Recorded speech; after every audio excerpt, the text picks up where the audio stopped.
নজর রাখবো পরবর্তী সংবাদে। মূল্য বৃদ্ধিতে নাজেহাল এবার ইউনুস, যেখানে বাংলাদেশে প্রতি কিলো আলুতে 120 টাকা ধরা হচ্ছে, সেই জায়গায় আগরতলার দাম যদি বলি তাহলে হচ্ছে 40 টাকা।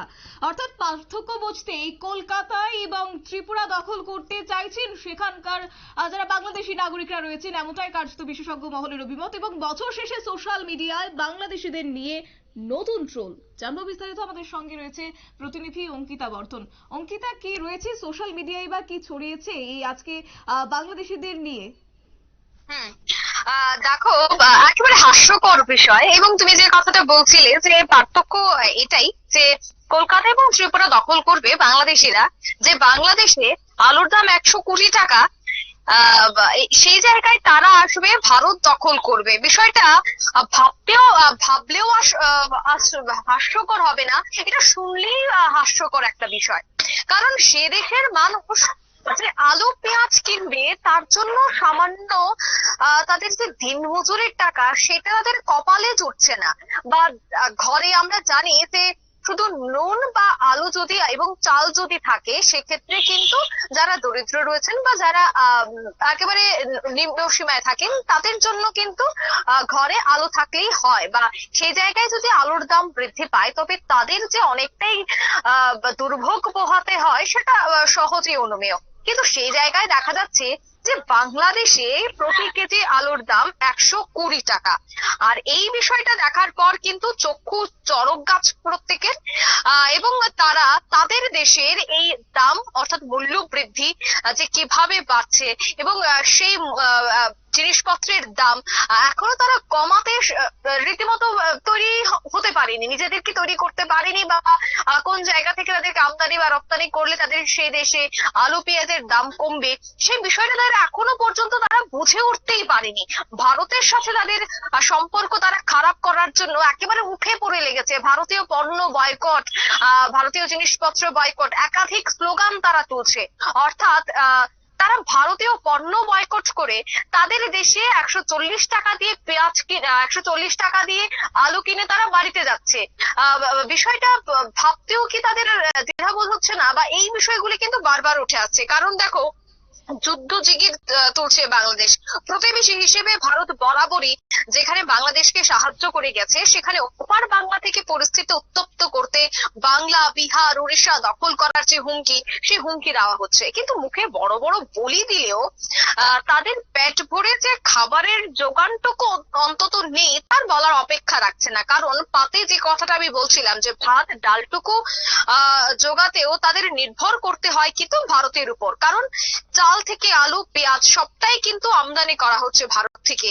আর তাতেই বা শক্তি কই? বাংলাদেশের বাজারে কিন্তু চলছে আগুন। ভারত থেকেও যে একেবারে বাণিজ্য বন্ধ তা নয়, ভারত থেকে এখনো কিন্তু পেঁয়াজ এবং আলু যাচ্ছে, কিন্তু তারপরেও তাদের বাজার রীতিমতো আগুন।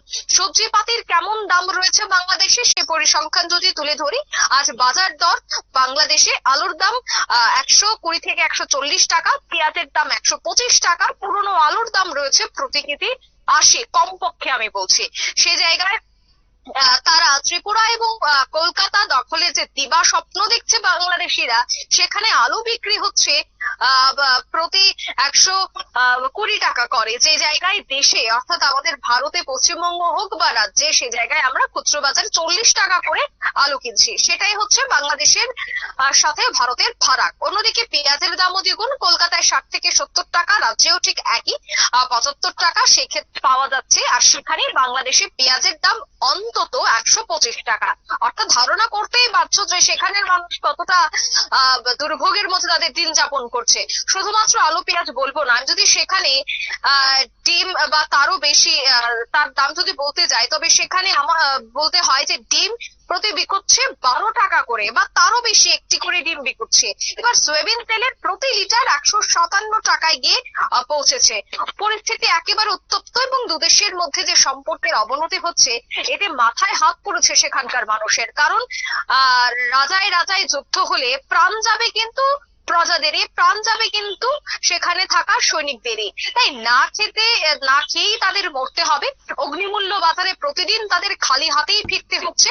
তাদের কথা যদি বলতে হয়, বেশ কিছু মানুষ যারা বাজার করতে যাচ্ছেন এই মুহূর্তে, তারা বাজার করতে গিয়ে সংবাদ মাধ্যমের মুখোমুখি হয়ে বলছেন সংসার চলে না, দুমুঠো চাল জোগাতেই প্রাণ ওষ্ঠাগত, সবজির দিকে তাকানোই যাচ্ছে না। এবং আমি আজ সকালেও দেখছিলাম যে বাংলাদেশের বেশ কিছু টিভি চ্যানেল তারা যখন এই বাজার দর করতে বাজারে বাজারে যাচ্ছিল, তখনও কিন্তু তাদের একটাই বক্তব্য যে তারা সংসার চালাতে পারছেন না, তাদের যে দুমুঠো চাল কিনে তারা বাড়িতে নিয়ে যাবে খাবে সেইটুকু সাধ্য তাদের এখন আর নেই। অর্থাৎ যথেষ্ট অনুমেয় যে তারা আসছে নাকি কলকাতা দখল করতে, তারা আসছে নাকি ত্রিপুরা দখল করতে। পশ্চিমবঙ্গ এবং কলকাতা দখল তো দূরের কথা, নিজের দেশের আগে দ্রব্যমূল্য তো কমান। নিজের দেশের যে আলু পেঁয়াজ যা খেয়ে বা চাল ডাল যা খেয়ে সেখানকার মানুষ জীবনযাপন করেন একেবারে নিম্নবৃত্ত থেকে উচ্চবৃত্ত প্রত্যেকে, সেই দামগুলি তো কমান। তারপর ভারত বিরোধী স্লোগান না হয় তুলুন, তারপর হয়তো ভারত দখলের ডাক আপনারা তুলুন।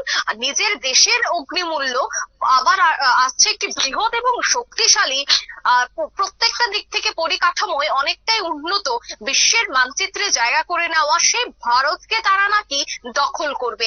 একেবারে হাস্যকর ব্যাপার। এবং সে জায়গায় যে ছিছি রব থেকে দূরে, ছিছি রব তো অবশ্যই থাকছে, বিশ্বের আন্তর্জাতিক মহলের মধ্যেও কিন্তু আলোচনায় একটা হাসির খোরাক এখন হয়ে উঠেছে এই বাংলাদেশ।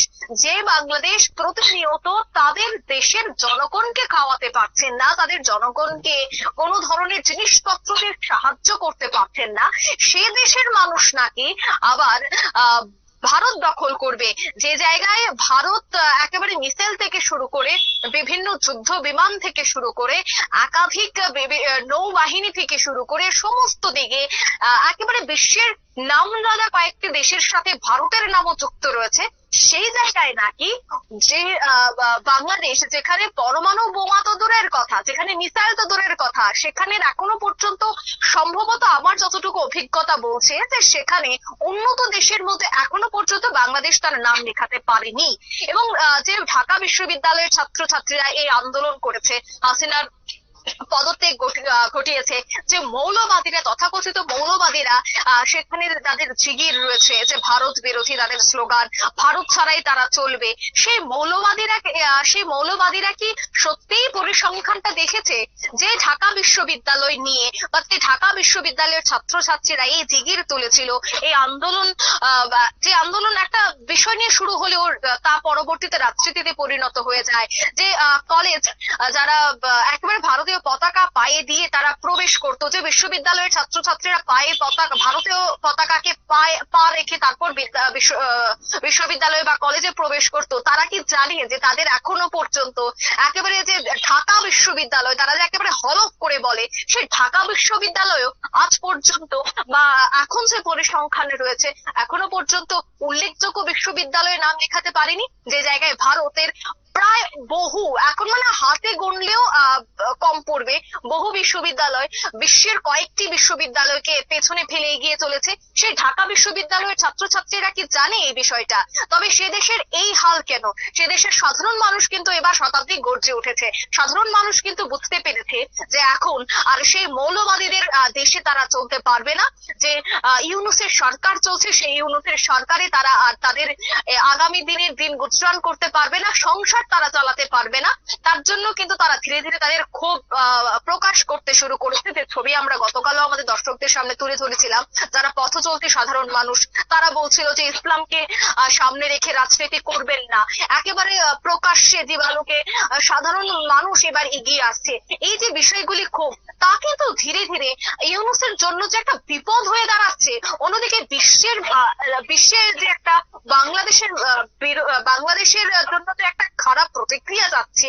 এবং হাসিনা পর ইউনূস, তিনি যেহেতু নোবেল জয়ী, তিনি বহু শিক্ষিত, তিনি যে কথাটা বলে থাকেন, তিনি যে শিক্ষিত হয়ে আরো একটি বিষয় তোমার কাছ থেকে জানতে চাইবো, এই যে ইউনূসের আমলে এক প্রকার নাজেহাল সেখানকার বাসিন্দারা বা বাংলাদেশের নাগরিকরা, সেই জায়গা থেকে এই যে তারা ভারতীয় পণ্য বয়কটের ডাক দিচ্ছেন, আগামী দিনে যদি ভারত সেক্ষেত্রে রপ্তানি বন্ধ করে দেয় বা তারা যদি সত্যি ভারতীয় পণ্য এক প্রকার তারা বন্ধ করে দেন, যে ভারতীয় পণ্য তারা বয়কট করছেন বলে জিগির তারা তুলছেন, সেই জায়গা থেকে কি মনে হয় না যে আগামী দিনে বাংলাদেশবাসীরা এক প্রকার নাকানি চুবানি খেতে হবে, যেহেতু সাম্প্রতিক সময়ে এতটা দাম বৃদ্ধি পাচ্ছে প্রত্যেকটা জিনিসের? কি মনে হচ্ছে?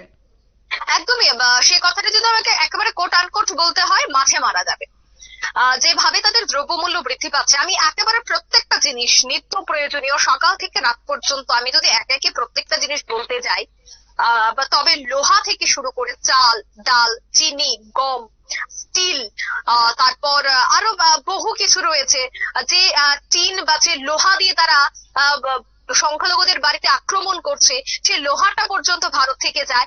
যে ভাত খেয়ে, যে অন্ন খেয়ে তারা বেরিয়ে ভারত বিরোধী স্লোগান দিচ্ছে, সে অন্নটাও ভারত যোগায়। যে বিদ্যুৎ দিয়ে তারা পড়াশুনো করছে, যে বিদ্যুৎ জ্বালিয়ে তারা তাদের কাজ করছে, রাত্রি যাপন করছে, অন্ধকারে নেমে আসতেই যে আলোর তাদের প্রয়োজন হয়, সেই আলোটাও কিন্তু ভারত সরকারই দিয়ে থাকে।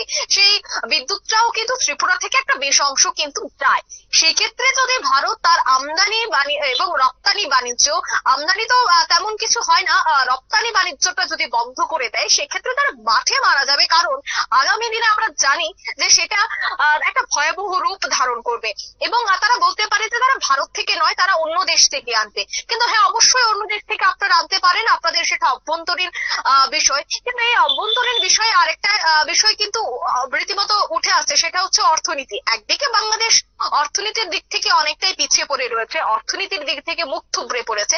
সে জায়গায় যদি তারা ভারতকে আরো অনেকটাই স্লোগান তোলে, ভারতকে যদি রাগাতে চেষ্টা করে, এবং ভারত সরকার যদি সিদ্ধান্ত নিতে বাধ্য হয়, আগামী দিনে তারা অন্যান্য জায়গা থেকে যদি তাদের জিনিসপত্র আনতে শুরু করে, তা কিন্তু আগামী দিনে যে শ্রীলঙ্কার আমরা একটা ছবি দেখেছিলাম, তাতেই কিন্তু রূপান্তরিত হতে পারে। কারণ একেবারে যে স্টক খালি হয়ে যাবে, শেয়ার বাজার তো প্রতিনিয়ত নামছে বাংলাদেশে, অন্যদিকে তাদের যে অর্থনীতি তা কিন্তু আরো ডুবে যাবে। কথায় আছে, বসে থাকলে নাকি রাজার ধন ফুরিয়ে যায়। ঠিক সেইভাবে বাংলাদেশ যদি ভারতের সাথে তাদের সম্পর্ক আরো খারাপ করে, আরো তলানিতে গিয়ে থেকে, তবে কিন্তু আগামী দিনে অবশ্যই বাংলাদেশকে অন্যান্য দেশ থেকে পণ্য সামগ্রী আনতে গেলে যে তার ঘোড়া থেকে শুরু করে হাট ঘাট বাটি ঘটেও বিক্রি করতে হবে, সে কথা কিন্তু আর শতাব্দী বলার অপেক্ষা রাখে না। একেবারেই তাই অঙ্কিতা, ধন্যবাদ তোমাকে। আমাদের সঙ্গে ছিল প্রতিনিধি অঙ্কিতা বর্ধন। অর্থাৎ যে বাংলাদেশ ভারতের প্রত্যেকটা জিনিসের উপর ভরসা করতে হয়, সেখানে জল থেকে শুরু করে চাল বা লোহা কিংবা সমস্ত বিষয়, প্রত্যেকটা আলো থেকে শুরু করে যেখানে পেঁয়াজ পর্যন্ত ভারত থেকে যায়, সেই জায়গা থেকে আজকে ভারতে পণ্য বয়কটের ডাক। অন্যদিকে বাংলাদেশের রীতিমতো শাকসবজির দাম বাড়ছে, এবং এতে করেই এবার সোশ্যাল মিডিয়া জুড়ে ট্রোল করতে শুরু করেছে নেটিজেনরা, এবং সেটাই কার্যত আজকে সেই ছবিতে ধরা পড়েছে। নিয়ে নিচ্ছি ছোট্ট একটি বিজ্ঞাপন বিরতির, সঙ্গে থাকুন।